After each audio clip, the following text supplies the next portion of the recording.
Bem-vindo ao Tech. No vídeo de hoje a gente vai falar sobre a minha experiência com o iOS 18.1 Beta 2 para developers. Também tem a versão beta público. O que muda é o numeral. Geralmente sai uma versão na frente para desenvolvedores e depois eles conseguem manter o mesmo sistema operacional. Mas, antes de tudo, gostaria de nos apresentar.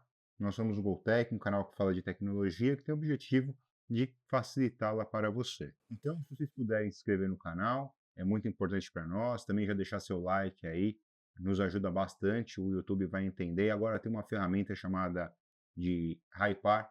Então, se aparecer para você, faz um hype no nosso vídeo, que vai ser muito bom para nós aí e fortalece o nosso trabalho. E também, se quiser contribuir com nós mensalmente por R$ 3 por mês, seja membro, nos ajuda bastante. Então, hoje, o foco do vídeo é sobre a minha experiência de uso com o iOS 18.1. Lembrando que esse daqui é o meu iPhone pessoal, é o que eu utilizo, é um 15 Pro Max, e eu coloco a carteira aqui com o ímã embaixo só para a gente poder gravar o vídeo e não ficar sambando na tela e ficar batendo a câmera. Então, é meu telefone que eu estou utilizando, né, 18.1, e eu posso contar um pouco a minha experiência para vocês. Eu não estou utilizando no dia a dia a versão em inglês. Eu acabo utilizando eventualmente a versão em inglês para utilizar o Apple Intelligence, mas ele mais complica utilizar em inglês do que me ajuda. Então, o primeiro ponto é assim, eu não estou desfrutando das vantagens do Apple Intelligence, apesar que na 18.1 eu utilizo bastante aquele sistema de gravador de voz que eu já mostrei para vocês, que é quando ligamos para algum número e quero falar com alguma central de atendimento, ou às vezes quero fazer a gravação da ligação, eu clico aqui e ele grava a ligação e aí ele cria uma nota, né? Essa gravação fica dentro do bloco de notas e com o Apple Intelligence ele transcreveria toda a ligação, o que eu estaria falando, o que a outra parte também falaria, e aí ele me jogaria essa transcrição no bloco de notas e eu conseguiria pesquisar sobre essa ligação através da nota transcrita. Mas como ainda a parte de Apple Intelligence não está funcionando, eu tenho a gravação, que para mim é importante, então, acabando a ligação, o que eu faço? Eu vou lá e verifico onde está escrita a nota, e aí eu digo do que é, faço um resumo breve para que, quando eu for pesquisar, eu encontre ela.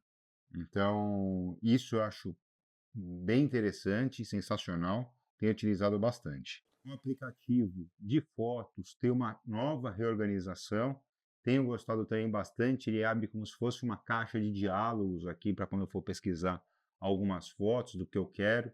Isso ficou super diferente e muito útil, então se você está pensando em utilizar 18.1, eu acho que isso daqui você vai acabar criando um bom proveito. Eu não vou testar para vocês, tem muitas fotos que são particulares e a gente acaba respeitando a privacidade dos membros da nossa família, mas o objetivo aqui é só ilustrar para vocês que se vocês instalarem a 18.1, vocês vão perceber essa nova configuração do Fotos. Outra coisa que vocês muitas vezes têm dúvida é quanto a Siri, e é o seguinte, eu não tenho aquela função de clicar 2 vezes aqui para ativá-la, como acontece na versão em inglês, e se eu apertar ela aqui, ó, ela aparece o ícone antigo e a mesma Siri burra de sempre. Então, vai funcionar para as operações básicas, como a gente sempre utilizou, para ligar um timer, para ligar setar um alarme, pedir para anotar um compromisso, mas nada muito além disso, nada daquilo que a Apple ofertou lá no seu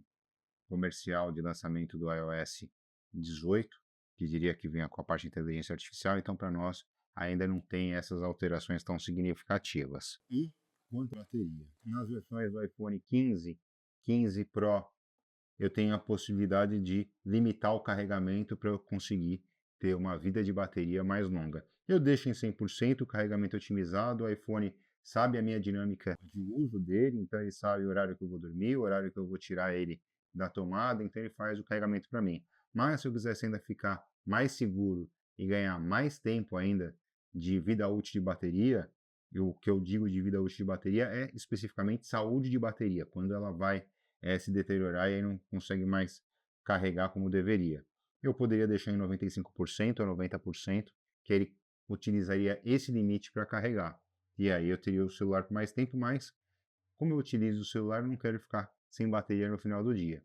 Quanto a carregamento da bateria, vocês podem perceber que eu utilizo o carregamento otimizado, então eu coloquei ele para carregar aí perto da meia-noite e mesmo antes da meia-noite ele já parou de dar carga, ele carregou aqui mais ou menos até uns 80%, manteve estável sem carregar.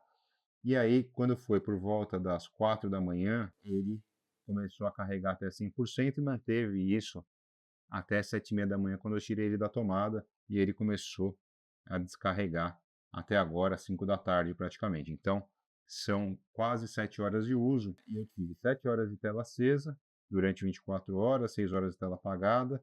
O consumo dele, para mim, está muito bom, porque agora eu vou utilizando menos o aparelho conforme vai chegando o final da tarde até a noite. Então, a carga eu devo conseguir chegar até o final do dia com essa carga. Então, o consumo está ok. Dos aplicativos, eu deixo muito o YouTube rodando. Agora, o interessante é o seguinte, eu quase não utilizo o Instagram. Eu devo ter utilizado uns 6 minutos durante o dia inteiro hoje. E ele consta como 8%. O Instagram tem consumido muita bateria, mais do que o razoável. Eu fiquei muito mais tempo, por exemplo, no WhatsApp do que necessariamente no Instagram. Então, tem alguma coisa errada com o aplicativo do Instagram com o iOS 18.1. É um problema, porque tem gente que fica o dia inteiro no Instagram e aí vai consumir bastante. Você vai acabar tendo que carregar ele antes mesmo de chegar no final do dia. O resto é ok, eu utilizei o Waze, deu 3%. Então, tirando o Instagram, eu acho que os aplicativos estão bem ok. E 50% do YouTube é porque eu deixo rodando o dia inteiro, estou sempre escutando alguma coisa. Então, é normal ele consumir tanto assim. Agora, vamos falar dos bugs. Eu tenho enfrentado um bug bem chato, que é quando eu estou utilizando o YouTube, bloqueio a tela, eu pago o YouTube Premium, então ele deveria rolar o vídeo em background, sem precisar acender a tela, sem precisar estar com a tela ativa, e não tem acontecido isso. Quando eu desligo a tela, ele também tem desligado ou paralisado o vídeo que eu estou executando. Isso é um inconveniente chato que tem acontecido no 18.1 Beta 2, não aconteceu comigo no Beta 1, tá? Então eu acho que esse bug é importante passar para vocês. E outro bug que eu estou tendo é quanto ao som do Instagram. Eu não consigo escutar nenhum áudio no Instagram. Então, se tiver um Reels ou um vídeo tocando, eu não consigo escutar. E o interessante é o seguinte, se eu for para acessar ele via Safari, aí eu consigo executar o som normalmente aqui no iOS 18 Beta 2. Então, essas são as impressões que eu tenho passar para vocês. É isso que tem acontecido aqui no meu uso, na minha experiência com o Beta 2. E eu peço que vocês se inscrevam no canal, que é muito importante para nós. Peço que compartilhem, curtam e até o próximo vídeo.